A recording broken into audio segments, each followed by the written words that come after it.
네, 안녕하세요. 갱스탁입니다. 자, 4월 1주차 주간 시황 분석 방송 진행해 보도록 하겠습니다. 자, 이번 주 주요 이슈 살펴보면은 미중 무역 협상 타결에 대한 기대감이 한층 높아지고 있습니다. 자, 고위급 회담에서 어느 정도 협상이 타결됐다는 소식이 있고요. 협상안 초안이 지금 잠정적으로 나왔다는 얘기도 나오고 있고, 자, 트럼프 대통령이 4주 이내에 타결을 희망한다라는 얘기도 나오면서, 자, 어느 정도 이제 미중 무역 협상이 끝나가는 분위기가 나오면서 글로벌 증시 전반적으로 좋은 모습 보여주고 있고요. 자, 마지막에 이제 트럼프 대통령과 시진핑 주석이 만나서 최종 협상을 마무리 지을 것으로 보이는데, 뭐 4월 내는 좀 어려울 것으로 지금 시장에서는 전망하고 있고요. 자, 5월 또는 뭐 6월경에 정상회담 가지면서 이제 최종적으로 협상을 마무리 짓는다라는 소식들 조금씩 들려오고 있는 것 상당히 긍정적이라고 할 수 있겠고요. 자, 다음 주에 문재인 대통령이 미국을 방문합니다. 4월 10일, 11일 이틀간 방문을 하는데, 자, 4월 11일에 트럼프 대통령과 만나는 한미 정상회담 자리가 열립니다. 자, 이 자리에서 뭐 주 안건은 북한과 관련된 얘기가 아닐까 생각이 되고요. 자, 북한이 ICBM 뭐 다시 발사 준비한다 뭐 이런 얘기도 들리는데, 일단 문재인 대통령이 나서서 잘 중재를 해가지고 북한과 대화 테이블을 다시 가질 수 있으면 북한 관련된 이슈도 어느 정도 좀 긍정적으로 풀려 나가지 않을까라는 생각하고 있습니다. 자, 요거는 조금 좋지 못한 소식이죠. 4월 12일 날까지는 원래 이제 브렉시트가 마무리되는 것으로 되어 있고요. 자, 영국에서 EU 측에다가 뭐 연기를 요청할 것으로 보입니다. 영국 내에서도 노딜 브렉시트만은 막아보자라는 그런 여론들이 많이 있고, 자, 정치인들도 그런 생각을 많이 갖고 있기 때문에, 자, 노딜 브렉시트가 될 가능성은 상당히 낮아 보입니다만, 지금 이제 일주일 정도밖에 안 남았기 때문에, 자, 이번에 EU 선거 참여하면서 뭐 장기로 연장을 하게 될지, 아니면은 다시 4월 12일에서 좀 연장 요청을 하면서 일부 시간을 벌어놓고 영국 하워드에서 다시 협상안에 대한 표결을 가질지는 좀 지켜봐야겠지만, 자, 노데일 브렉시트만 막는다면 일단은 뭐 금융시장에 큰 충격은 없을 것으로 보이고요. 자, 4월 12일이 이제 일주일 정도 남았는데 요거 빨리 좀 어떻게 연기됐다는 소식이 들려야지 다음 주에 금융시장 충격은 좀 덜할 것으로 생각이 되고요. 자, 삼성전자가 어제였죠. 4월 5일 날 1분기 잠정 실적을 발표했습니다. 자, 어닝 쇼크라고 나왔는데 1분기 실적이 어느 정도 좋지 못할 것은 뭐 시장에서 전망을 했습니다. 자, 증권가 컨센서스가 한 7조 원대, 한 7.1조 원 정도였는데 그 전에 삼성전자에서 뭐 공시를 내보냈죠. 시장 내 예상치보다도 낮은 실적이 나올 것이다라는 뉴스를 내보냈었기 때문에, 자, 어닝 쇼크가 나왔음에도 불구하고 뭐 시장에 전혀 영향은 없습니다. 자, 매출은 52조 원, 영업이익은 6.2조 원, 뭐 이렇게 수치로 보면 뭐 상당히 많이 벌어들였다라고 보이죠. 뭐 영업이익률이 일단 10%가 훌쩍 넘고요. 자, 그 다음에 뭐 6.2조 원이라는 돈 뭐 어마어마하게 많이 벌었는데, 자, 작년에 대비해서 뭐 반토막 정도 났다. 영업이익이 반토막 나면서 뭐 증권가에서는 어닝 쇼크라고 하지만 이미 1분기 실적 지나간 실적이고 2분기에는 요거보다 좋아질 것이라는 전망이 주를 이루고 있기 때문에 삼성전자 주가나 시장에는 영향이 전혀 없는 모습 보여줬습니다. 자, 그 다음 주요 이슈 한번 살펴보겠습니다. 자, DMZ 비무장지대에 평화 둘레길을 조성하겠다라는 사업 발표가 있었는데요. 최초에는 뭐 철원에서 출발하겠다 이런 얘기 나오다가 강원도 고성부터 해서 일단 임시적으로 한번 운영을 해보겠다 이런 얘기 나오고 있습니다. 일단은 평화 둘레길 조성한다는 거 뭐 북한과 하나하나 조금씩 풀어나가겠다는 것으로 보이고요. DMZ가 일반인들한테 최초로 이제 좀 공개가 되는 그런 수순으로 들어가고 있기 때문에 이쪽 이슈로 인해서 남북 경협주들 다시 한번 또 일부 상승하는 모습도 보여줬습니다. 자, 5G 세계 최초 상용화 있었습니다. 4월 4일 밤 11시였나요? 일단은 세계 최초 상용화가 진행되었는데 원래는 4월 5일, 4월 5일경에 예상이 돼 있다가, 자, 미국의 버라이즌에서 자, 세계 최초 타이틀을 위해서 4월 4일 새벽경에 하려고 하는 모습을 포착을 했기 때문에 그것보다 조금 더 한 2시간인가요? 뭐 앞서서 4월 3일 밤에 5G를 상용화했다, 서비스를 시작했다라는 소식이 있었습니다. 자, 이번 주에 주식시장을 또 뜨겁게 달궜던 이슈 중에 하나가 코오롱 그룹이죠. 코오롱 그룹의 인보사 K가 판매가 중단이 됐습니다. 자, 최초로 허가를 받을 때 제출했던 것과는 다른 주성분이 지금 발견이 됐기 때문에 자, 생산과 판매가 중단이 되었고요. 자, 인보사 K 판매 중단 소식에 코오롱의 생명과학, 코오롱 생명과학과 그 다음에 인보사 K를 연구하고 하는 자, 코오롱 티슈진 주가 네, 하한가 바로 진입했고요. 이제 많이 내려간 이후에는 주가가 그래도 조금 버텨주는 모습인데, 자, 최근에 제약바이오 흐름이 양호한데 일단 인보사 K로 인해서 자, 코오롱 생명과학과 코오롱 티슈즈는 주가가 한 반 토막 정도 났습니다. 뭐 주주들한테는 상당히 뭐 가슴 아픈 소식이 아닐 수 없겠는데요. 아무쪼록 주가가 좀 어느 정도 진정이 되고 좀 반등이 나왔으면 좋겠고요. 자, 최근에 전국 각지에서 좀 화재가 계속 발생하고 있습니다. 뭐 건조하기 때문일 텐데, 특히 어제 4월 5일 날 식목일이었는데 강원도 쪽 고성 뭐 속초 이쪽에 큰 불 발생하면서 많은 나무들이 타버리는 그런 뭐 이슈도 있었습니다. 뭐 사람이 인명 피해도 좀 있었던 것 같고요.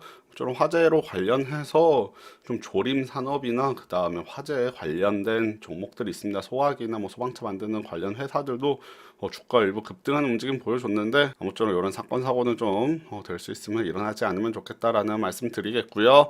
자, 원달러 환율 이번 주에도 소폭 올랐습니다. 1130원대에서 지금 중반대에서 쉽사리 내려오지 못하고 있습니다. 1136.6원 원달러 환율 이번 주 기록했고요.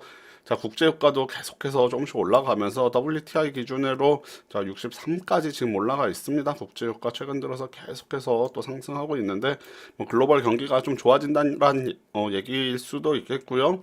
자, 달러가 생각보다 약세를 보이고 있지 않은 가운데 유가가 올라가고 있기 때문에 자, 어디까지 올라가는지 좀 봐야겠습니다. 한 60달러대 수준에서 좀 진정이 돼야 될 것 같고요. 추가적으로 뭐 감산 얘기도 나오고 있어서 국제유가 오르는 것 같은데 너무 큰 변동성을 보인다면 또 금융시장에 충격이 있을 수 있기 때문에 국제유가 요 정도 수준에서 좀 안정세를 보여나가는 게 좋지 않을까라는 생각 말씀드렸습니다. 자, 이번 주 주식시장 이슈 한번 보면 뭐 매우 좋았다. 이번 주 주식시장 매우 좋았다라고 말씀드리겠고요. 자, 외국인들의 매수세가 강력했습니다. 기관도 따라서 매수하는 모습 보여줬고요. 자, 코스피 코스닥 양시장이 일주일 5거래일 만에 자, 3% 이상씩 양시장 모두 상승할 정도로 이번 주 주식시장은 매우 좋았다라고 볼 수 있겠고요. 자, 5거래일 동안 양시장이 쉬지 않고 모두 상승하는 모습, 특히 외국인은 코스피에서 강력하게 매수하는 모습 보여줬습니다. 자, 다음 주 목요일이 이제 4월달 옵션 만기일인데 지금 지수가 어느 정도 조금 올라왔기 때문에 부담감이 있는 것은 사실인데 그 차트 잠깐 이따가 보면서 말씀드리겠고요.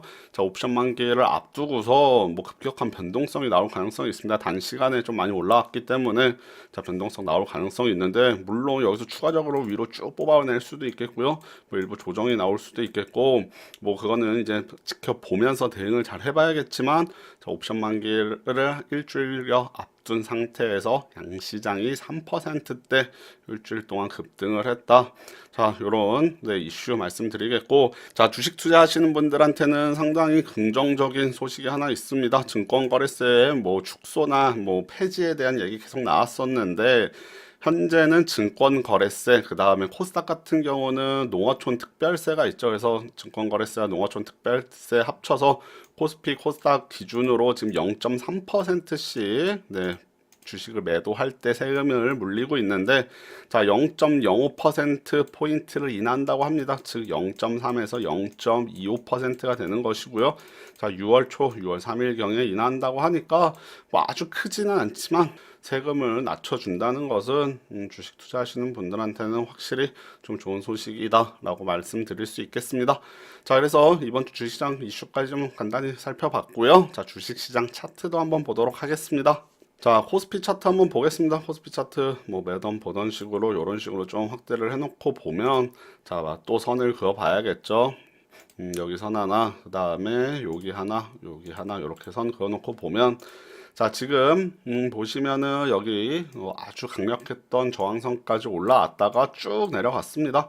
자, 쭉 내려갔는데 여기 전고점 돌파했던 자리, 자, 요 자리에서 다시 한번 반등을 해줬고요. 이후에 지난주에 또 하락을 했는데 하락하면서 고지점, 네, 고지점을 지켜주고, 자, 단기적으로 봤을 때 지금 여기 쌍바닥을 찍었습니다. 쌍바닥 찍고 지금 강력하게 이번 주에 올라오고 있고요. 자, 다음 주 요 저항선, 네, 1차적으로 맞고 떨어졌던 저항선을 여기 트라이 다시 돌파를 시도할 것으로 보이는데, 돌파해줄지가 관건이겠습니다. 제 생각에는 뭐 월요일이나 화요일경에 여기 정도 자리까지 지금 올라올 수 있지 않을까라는 생각이 들고 있고요.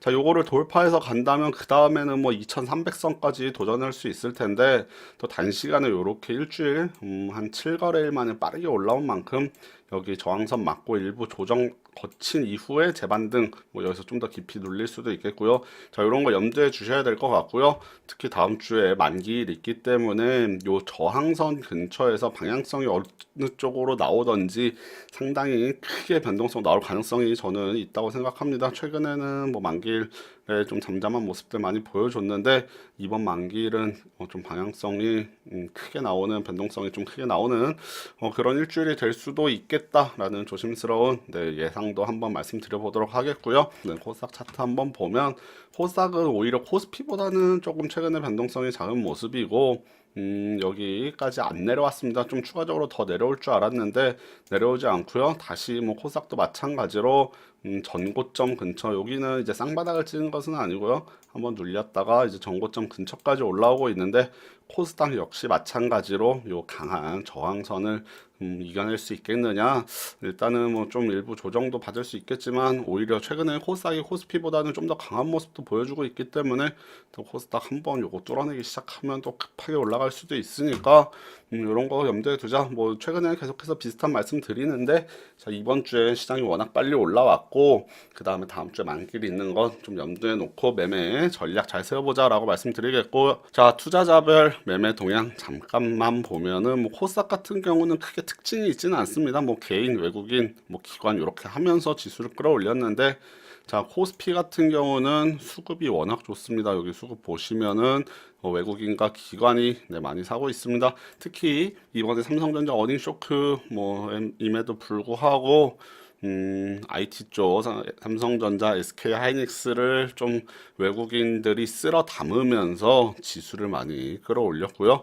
자, SK 하이닉스 뭐 잠깐 보겠습니다. 얘기 나온 김에 SK 하이닉스 차트 잠깐 보면 여기 정고점 있는 자리를 이번에 뚫어냈습니다.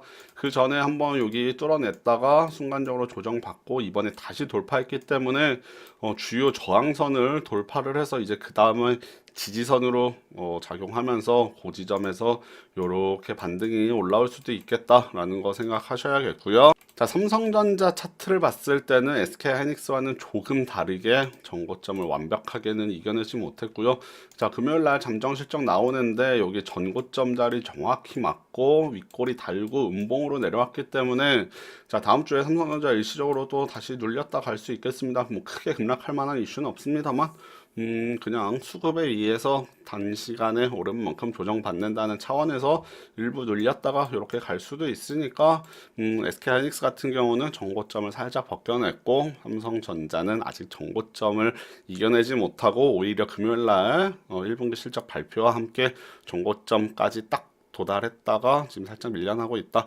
자, 이렇게 생각하시면 되겠고요. 자, 다음 주에 주요한 이슈들이 많이 있다고 말씀을 드렸습니다. 첫 번째로는 일단 한미 정상회담이 될 수 있겠고요. 문재인 대통령이 미국을 방문하는 4월 10일, 11일 중에 4월 11일 날 한국 시간으로는 이제 11일 밤 12일 새벽이 될 수 있겠는데, 자, 요때 트럼프 대통령 만나는 거, 그 다음에 두 번째는 4월 11일 또 옵션 만기일, 그 다음에 세 번째는 노딜 브렉시트 관련돼서 좀 빨리 해소가 돼야 되는데 아직까지는 완전히 해소된 모습은 아니고요. 일단은 뭐 연장이 될 것은 거의 확실해 보입니다. 노딜 브렉시트를 원하는 쪽은 없기 때문에 연장이 되겠지만, 일단은 이게 4월 12일이죠. 4월 12일이니까 11일, 12일 목요일, 금요일에 주요 이슈들 많이 몰려 있습니다. 그 옵션 만기일이 하필 있는 지점에 주요 이슈들 몰려 있기 때문에 이런 점 염두에 놓고, 자, 매매 전략 잘 세워보자. 자, 이렇게 말씀드리면서, 네, 4월 첫 번째 주였죠. 이제 2, 4분기 시작됐는데 주간시장 분석 방송 여기까지 진행하겠고요. 또 다음 주 방송으로 찾아뵙도록 하겠습니다. 네, 감사합니다.